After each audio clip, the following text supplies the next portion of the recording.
Hello friends, study point में आप सभी का स्वागत है।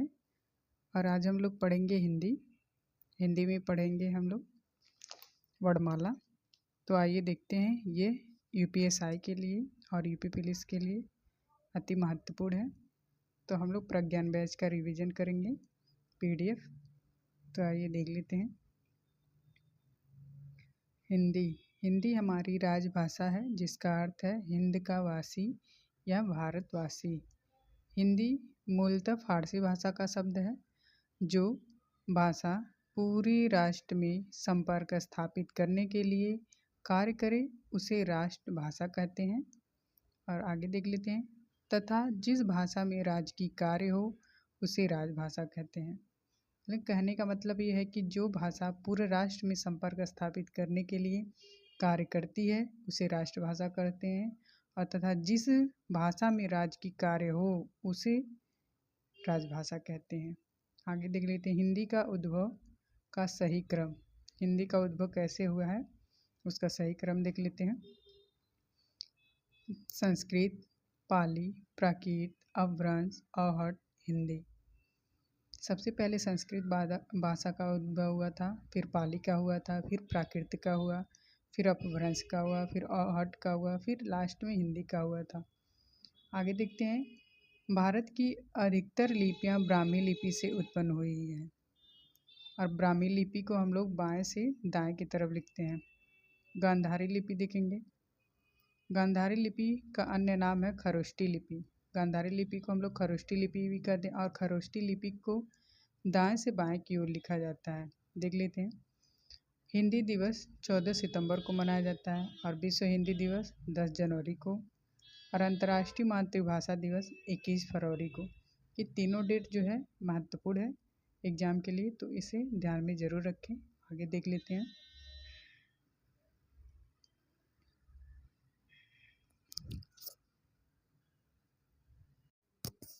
वर्णमाला में देखते हैं हम लोग स्वर को हम अच भी कहते हैं। और इसमें स्वर जो है 11 होता है। व्यंजन को हल कहते हैं। आगे देखते हैं। स्वर का परिभाषा है जिनका उच्चारण स्वतंत्र रूप से हो उसे हम स्वर कहते हैं। अ, ई, उ, ए स्वर हैं। जिनका उच्चारण स्वरों की सहायता लेकर होता है उसे हम व्यंजन कहते हैं। जैसे प प्लस अ। अब प में जो है अ स्वर पढ़ने पे उच्चारण हो रहा है तो ये व्यंजन स्वर होगा। आगे देख लेते हैं परिभाषा। वर्णों के समुदाय को वर्णमाला कहते हैं और अथवा लिपि चिन्हों के व्यवस्थित समूह को वर्णमाला कहते हैं। और ये तीसरा परिभाषा भी हो गया। वर्णों का क्रमबद्ध समूह क से ज्ञ तक वर्णमाला, इसे भी हम वर्णमाला कहेंगे। वर्णों का अव्यवस्थित समूह वर्ण समूह, ये भी वर्णमाला हो गया। आगे देख लेते हैं। भाषा की सबसे छोटी लिखित इकाई या भाषा की सबसे छोटी इकाई वर्ण कहते हैं। भाषा की सबसे छोटी मौखिक इकाई या भाषा की मूल इकाई ध्वनि या स्वनिम। मतलब अगर पूछेगा एग्जाम में कि भाषा की सबसे छोटी या लिखित इकाई या भाषा की सबसे छोटी इकाई क्या है तो वर्ण को बताएंगे। और भाषा की सबसे छोटी मौखिक इकाई या भाषा की मूल इकाई पूछेगा तो ध्वनि या स्वनिम बोलेंगे हम। और आगे देख लेते हैं। भाषा की सार्थक जिसका अर्थ हो लघुत्तम इकाई, इसे शब्द कहेंगे। और आगे देखेंगे। वर्तमान लेखन के आधार पर वर्णों की संख्या 53 है। नोट में हम लोग देख लेते हैं। केंद्रीय हिंदी समिति ने ल को विशिष्ट व्यंजन के रूप में स्थान देते हुए अब कुल वर्णों की संख्या 53 मानी है। आगे देख लेते हैं। 11 स्वर, 25 स्पर्श व्यंजन होंगे, 4 ऊष्म व्यंजन, 4 अंतस्थ व्यंजन, 4 संयुक्त व्यंजन, 2 द्विगुण व्यंजन, 2 अयोगवाह व्यंजन और 1 विशिष्ट व्यंजन। ये सभी मिला के 53 व्यंजन हो जा रहे हैं। सभी को मिला के 53 हो रहा है। तो आगे देख लेते हैं। कामता प्रसाद गुरु के अनुसार वड़ों की संख्या 43, जिसमें 10 स्वर प्लस 33 व्यंजन होंगे। उच्चारण के आधार पर वड़ों की संख्या अगर पूछे तो 45 होगा। इसमें 10 स्वर और 33 व्यंजन और 2 द्विगुण हैं।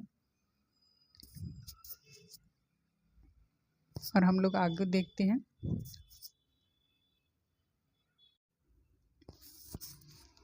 वर्णमाला आगे देख लेते हैं। मुख विवर या मुख खुलने के आधार पर 4 होते हैं। पहला देख लेते हैं समृद्ध स्वर। समृद्ध स्वर वे स्वर होते हैं जिनके उच्चारण में मुख लगभग बंद ही रहता है अथवा मुख द्वार सरकरा होता है। इसको याद करने का ट्रिक है सुई ई उ। आगे देख लेते हैं अर्ध समृद्ध स्वर। अर्ध समृद्ध स्वर जिनके उच्चारण में समृद्ध की अपेक्षा थोड़ा अधिक मुख खुलता है। और इसका देख लेते हैं ए ओ। तीसरा देखेंगे विभ्रित स्वर जिनके उच्चारण में मुख सबसे अधिक खुलता है आ। इसमें एक ही है, ये आराम से याद हो जाएगा। अर्ध विभ्रित स्वर देख लेते हैं चौथा, जिसके उच्चारण में विभ्रित से कम तथा अर्ध समृद्ध से अधिक मुख खुलता है अ ए औ। और ये आ जो दिया है आगत स्वर, ये अपवाद में है, इसको भी ध्यान रखिएगा। अब इसको हम लोग देख लेते हैं। प्रश्न निम्नलिखित में से विभ्रित स्वर है, तो आप लोगों को पता ही है आ विभ्रित स्वर है। आगे देखते हैं अर्ध स्वर। यह व ये भोलानाथ तिवारी के अनुसार जो है अर्ध स्वर माना गया है। कंठ स्वर है अ आ। इसको कंठ और जीभ का निचला हिस्सा द्वारा बोला जाता है। और तालव्य स्वर है ई ई, ये तालु और जीभ से उच्चारण होता है। मूर्धन्य स्वर री है, मूर्धा और जीभ के द्वारा। ओष्ठ स्वर उ है, ओठ के उच्चारण से होता है। प्राकृत स्वर अ ई उ है। और आगे देखते हैं उदासीन या शहीद या केंद्रीय स्वर हम अ को बोलते हैं। अ को हम क्या क्या बोलेंगे? उदासीन, शहीद या केंद्रीय स्वर बोलते हैं। कंठ ओष्ठी स्वर देख लेते हैं ओ औ। कंठ और ओष्ठ के द्वारा इसका उच्चारण होता है। वो जो है अ प्लस उ के द्वारा बनता है। औ जो है अ प्लस ओ के द्वारा बनता है औ। कंठ तालव्य देखेंगे। कंठ तालव्य स्वर ए ऐ कंठ और तालु के उच्चारण से होता है। ए जो है अ प्लस ई के द्वारा बनता है। ए अ प्लस ए। स्त्रीलिंग वर्ड देख लेंगे। स्त्रीलिंग वर्ड ये जो है स्वर का हमें ध्यान में रखना जरूरी है, ये पूछता है क्वेश्चन। तो देख लेते हैं ई री। अपभ्रंश में कितने स्वर मौजूद थे? तो 8। अपभ्रंश के हम बिगड़े हुए रूप को देख लेते हैं अ आ ई उ ए ओ। ये फिगर के अनुसार भी आप लोग देख लीजिए। आगे आइए देखते हैं व्यंजन। जो स्वरों की सहायता लेकर बोले जाते हैं उन्हें व्यंजन कहते हैं। व्यंजन को हल भी कहते हैं। ये परतंत्र होते हैं। मूल व्यंजनों की संख्या 33 मानी जाती है। स्पर्श व्यंजन 25 होते हैं। ऊष्म व्यंजन 4, अंतस्थ व्यंजन भी 4। और आगे देख लेते हैं कुल व्यंजनों की संख्या अगर पूछे तो 40 होता है। मूल व्यंजन 33, संयुक्त व्यंजन 4, द्विगुण व्यंजन 2, विशिष्ट व्यंजन 1, कुल मिलाकर 40 व्यंजन की संख्या होती है। स्पर्श व्यंजन हम लोग देखते हैं जो व्यंजन कंठ, तालु, मूर्धा, दंत एवं ओष्ठ के स्पर्श होने से बोले जाएं उसे हम स्पर्श व्यंजन कहते हैं। इसको याद करने का ट्रिक है KTMDO।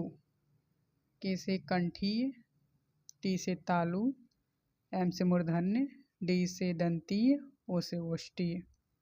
देख लेते हैं क वर्ग क ख ग घ अंग, ये कंठीय वर्ण है। च वर्ग, ये तालव्य है। च छ ज झ ञ। ट, यह मूर्धन्य वर्ण है। ट ठ ड ढ ड़। त, ये दंत वर्ग है।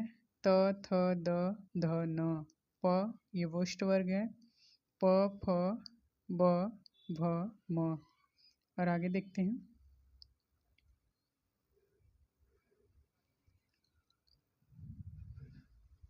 लुंठित व्यंजन, जीभ का आगे से मुड़ना। जिस व्यंजन ध्वनि के उच्चारण करने पर जीभ की नोक वायु से रगड़ खाकर कांपती है या प्रकंपित या कंपन जात होती है, उसे लुंठित व्यंजन कहते हैं। उदाहरण में हम लोग र देख लेते हैं। र के भेद। र का सामान्य रूप राजेश, राजेंद्र, रवि, राजा। और र का रेफ रूप देख लेते हैं। शर्म, दुर्जन, निर्धन, आधा। र का पदेन रूप देखते हैं। प्रकार, प्रवेश, प्रक्रिया, प्राण, क्रम और राष्ट्रीय। रवड़, रवड़ के प्रचलित रूप हैं। रेफ, पदेन, ये प्रचलित रूप हैं सब। प्रकार, धर्म, राष्ट्र। रवड़ में देख, रवड़ जो है यह एक अल्प प्राण है। ये घोष अघोष है। लुंठित ध्वनि, कंपित ध्वनि, अंतस्थ व्यंजन भी है, वश ध्वनि भी है, लोड़ित ध्वनि है, असक्त व्यंजन है। आगे देख लेते हैं। पार्श्विक व्यंजन, जीभ के अलग अलग अगल बगल का भाग। ये पार्श्विक व्यंजन जो है जीभ के अगल बगल का भाग, जिस व्यंजन ध्वनि के उच्चारण में जीभ श्वास के मार्ग में खड़ी हो जाती है और श्वास उसके बगल से प्रवाह हो जाती है, उसे ल या पार्श्विक व्यंजन कहते हैं। ल को ही पार्श्विक व्यंजन हम कहते हैं। काकल्य वर्ण, काकल्य वर्ण देख लेते हैं। जिस व्यंजन ध्वनि के उच्चारण में मुख गुहा खुली रहती है और वायु बंद कंठ को खोलकर झटके से बाहर निकलती है, उसे हम काकल्य वर्ण कहते हैं। ह को हम काकल वर्ण कहते हैं। ल को हम लुंठित वर्ण कहते हैं। आगे देखते हैं। उत्क्षिप्त व्यंजन, जिसके उच्चारण में जीभ ऊपर उठकर तुरंत नीचे गिरती है, उसे हम उत्क्षिप्त व्यंजन कहते हैं। द्विगुण उत्क्षिप्त व्यंजन को हम देख लेते हैं क्या क्या बोलते हैं। तो द्विगुण व्यंजन बोलते हैं, ताड़नजात व्यंजन बोलते हैं, विकसित वर्ण भी कहते हैं, संकर वर्ण भी कहते हैं, फेंका हुआ व्यंजन भी कहते हैं। ड और ढ, ड और ढ एक कौन से व्यंजन है? तो उत्क्षिप्त व्यंजन। ड ढ को हम द्विगुण, ताड़नजात, विकसित वर्ण, संकर वर्ण, फीका हुआ व्यंजन भी कहते हैं। आगे देख लेते हैं। किसी शब्द की शुरुआत में उत्क्षिप्त व्यंजन प्रयोग नहीं है, जैसे डमरू, ढक्कन, ढोलक। आगे देखते हैं। द्वित व्यंजन में उत्क्षिप्त व्यंजन का प्रयोग नहीं होता है, जैसे बिल्ली, चक्की, कबड्डी, अड्डा, टक्कर। आगे देखते हैं। अंग्रेजी के शब्दों में उत्क्षिप्त व्यंजन का प्रयोग नहीं होता है, जैसे रिकॉर्ड, बोर्ड। अगला देखते हैं। ड या ढ के तुरंत पहले या तुरंत बाद अनुस्वार हो तो उत्क्षिप्त व्यंजन का प्रयोग नहीं होता है, जैसे ग्राउंड। द्वित व्यंजन देख लेते हैं। जब दो समान व्यंजनों के बीच कोई स्वर न हो, जैसे लज्जा, रस्सी, पत्ता, कद्दू, पट्टी, मिट्टी, दिल्ली, बिल्ली, कलकत्ता, खट्टा, मक्का, पक्का, सत्ता, धक्का, अड्डा, कुत्ता आदि। ये द्वित व्यंजन। आगे देख लेते हैं। मांसपेशियों की दृढ़ता के आधार पर व्यंजन के 3 भेद होते हैं। मांसपेशियों की दृढ़ता के आधार पर व्यंजन जो है 3 भेद होता है इसका। देख लेते हैं। पहला दृढ़ व्यंजन, ट भ ढ ड़। शिथिल व्यंजन, क न म य र ल, यह शिथिल व्यंजन हो गया। मध्यम व्यंजन, च ब श, यह मध्यम व्यंजन हो गया। आगे देख लेते हैं। दंतमूल वत्स व्यंजन, इन व्यंजनों का उच्चारण करते समय जिह्वा ने वत्स अर्थात ऊपरी मसूड़े का स्पर्श करती हैं या वत्स के समीप पहुंचकर एक झटके के साथ मुड़कर पीछे हट जाती हैं। इसे ही हम दंतमूल या वत्स्य व्यंजन कहते हैं। वत्स्य व्यंजन न, श, र, ल, ज, ढ, ढ़ है। आगे देख लेते हैं संयुक्त व्यंजन। जो वर्ण दो विभिन्न वर्णों के योग से मिलकर बनते हैं उन्हें हम संयुक्त व्यंजन कहते हैं। जैसे इनकी संख्या 4 होती है, छ, त्र, ज्ञ, स्र, ये संयुक्त व्यंजन है। और छ देखते हैं क प्लस ख से बना है, त्र जो है त प्लस र से बना है, ज्ञ जो है ज प्लस ञ से बना है, स्र जो है श प्लस र से बना है। आगे लिख दें, यदि स्वर रहित व्यंजन प्लस स्वर सहित व्यंजन से मिलता है तो संयुक्त अक्षर बनता है। आगे देखते हैं, हिंदी वर्णमाला में दो अमानक वर्ण झ और भ हैं। झ भ रूप में लिखते हैं ये अमानक वर्ण।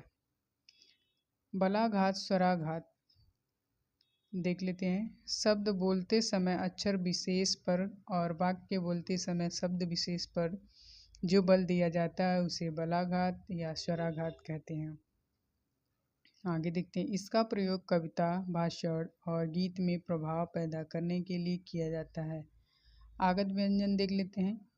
आगत व्यंजन को हम नुक्ता या अरबी फारसी में कहते हैं। क, ख, ग, ज, फ इसके नीचे जो ये बिंदी दी गई उसे नुक्ता बोलते हैं या आगत व्यंजन बोलते हैं। अगला देख लेते हैं, 12 खड़ी। किसी व्यंजन के साथ स्वरों की मात्राएं री को छोड़कर अनुस्वार और विसर्ग के साथ लिखने को 12 खड़ी कहते हैं। जैसे ख, खा, खी, खी, खू, खू, खे, खे, खो, खो, खं, खह, यह 12 खड़ी हो गए। आगे देखते हैं, अनुतान।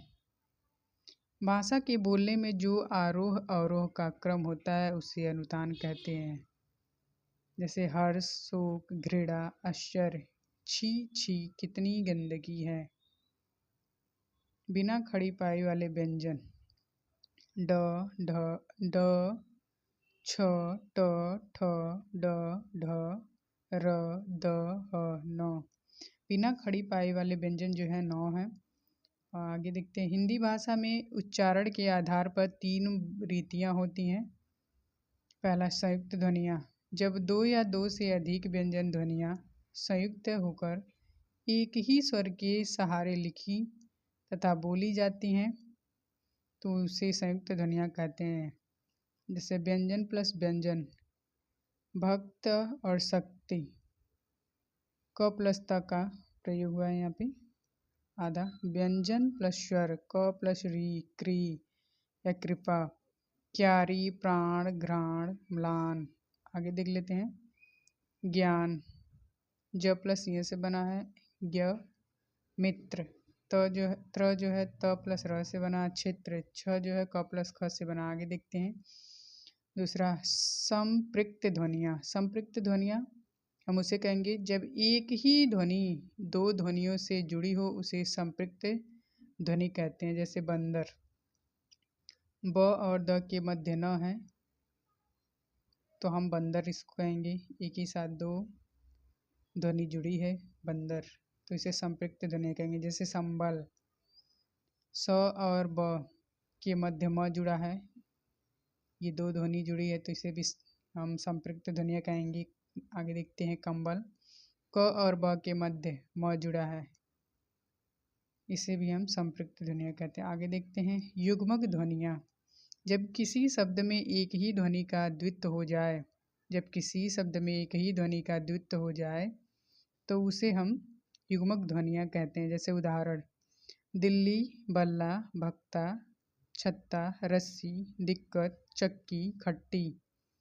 एक वर्ण 2 बार आए, एक बार आधा, एक बार पूरा वर्ण आए तो उसे युग्मक ध्वनियाँ कहते हैं। आगे देखते हैं, घोषणा के आधार पर व्यंजनों का वर्गीकरण 2 होता है। पहला देख लेते हैं, घोष या घोष या सघोष व्यंजन जिनके उच्चारण में स्वर तंत्रियों में कंपन हो उसे हम घोष या सघोष व्यंजन कहते हैं। इसमें नाद, आवाज़ का प्रयोग होता है आगे देखते हैं, जैसे प्रत्येक वर्ग का तीसरा, चौथा, पांचवा तथा सभी स्वर अंतस्थ व्यंजन और ह का प्रयोग होता है। य, र, ल, व ये अंतस्थ व्यंजन हो गए। और प्रत्येक वर्ग का तीसरा देख लेते हैं, चौथा और पांचवा। तो तीसरा ग, घ, अंग। फिर इधर देख लेते हैं, ज, झ, य, ड, ढ, अड़, द, ध, न, ब, भ, म। और ड और ढ ये अपवाद में हो जाएंगे। तीसरा, चौथा, पांचवा और अंतस्थ व्यंजन हो गया। ये सभी घोष या सघोष में आएंगे।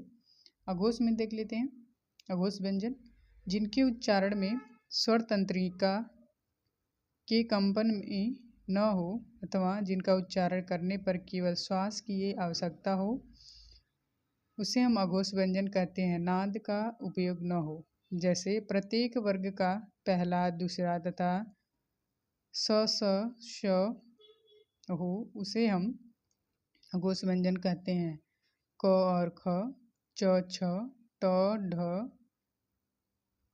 ट, ठ, त, ध, प, फ। आगे लिखते हैं, कामता प्रसाद गुरु ने बाहा प्रयत्न के आधार पर व्यंजन 2 बताया। प्राणत्व के आधार पर व्यंजनों का वर्गीकरण भी 2 है। अल्प प्राण देख लेते हैं, पहला है अल्प प्राण व्यंजन जिनके उच्चारण में कम आयु बाहर निकले, उसे हम अल्प प्राण व्यंजन कहते हैं। जैसे प्रत्येक वर्ग का विषय, वर्ण, पहला, तीसरा, पांचवा एवं अंतस्थ व्यंजन और सभी स्वर ड देख लेते हैं, क, ग, ड़ अल्प प्राण, च, ज, य अल्प प्राण, ट, ड, ड़ अल्प प्राण, त, द, न अल्प प्राण, प, ब, म ये अल्प प्राण। इसमें नोट में देखेंगे, इसमें हकार ध्वनियाँ नहीं होती हैं। आगे दूसरा देख लेते हैं, महाप्राण व्यंजन जिनके उच्चारण में अधिक वायु बाहर निकले, उसे हम महाप्राण कहते हैं। जैसे नोट में देखेंगे, इसमें हकार ध्वनियों का प्रयोग होता है। जैसे प्रत्येक वर्ग का सम वर्ण दूसरा, चौथा और उष्म व्यंजन ढ हो, जैसे ख, घ, छ, झ, ठ, ढ, थ, ध, फ, भ। आगे देखते हैं, वर्ण विच्छेद राम, र प्लस आ प्लस म प्लस अ राम। आगे देखते हैं, कमल, कमल क में हलंत लगा है, क प्लस अ प्लस म में भी हलंत लगा है, अ प्लस ल में भी हलंत है, प्लस अ कमल। मानव, म प्लस आ प्लस न प्लस अ प्लस व प्लस अ मानव। किताब में देखते हैं, क प्लस ई प्लस त प्लस आ प्लस ब प्लस अ किताब। मिठाई में देखते हैं, म प्लस ई प्लस ठ प्लस आ प्लस ई मिठाई। दीवार में देखते हैं, द में हलंत लगा है, द प्लस ई प्लस व में हलंत है, प्लस आ प्लस र प्लस अ दीवार। सूक्ति देख लेते हैं, स प्लस उ प्लस क प्लस त प्लस ई सूक्ति। प्रकृति में देखते हैं, प प्लस र प्लस अ प्लस क प्लस री प्लस त प्लस ई ऋक प्रकृति। कृषि में देख लेते हैं, क प्लस री प्लस ख प्लस ई ऋषि। सैनिक में देख लेते हैं, स प्लस ए प्लस न प्लस ई प्लस क प्लस अ सैनिक। सक्षम में देखते हैं, स में हलंत लगा है, स प्लस अ प्लस क में हलंत है, प्लस स प्लस अ प्लस म प्लस अ। सक्षम य प्लस अ प्लस ज प्लस य प्लस अ यज्ञ। कृपण संधि देखते हैं, क प्लस री प्लस प प्लस अ प्लस ड़ प्लस अ कृपण। मातृभूमि का देखते हैं, म प्लस आ प्लस त प्लस री प्लस भ प्लस उ प्लस म प्लस ई मातृभूमि। वृष्टि का देखते हैं, वी प्लस री प्लस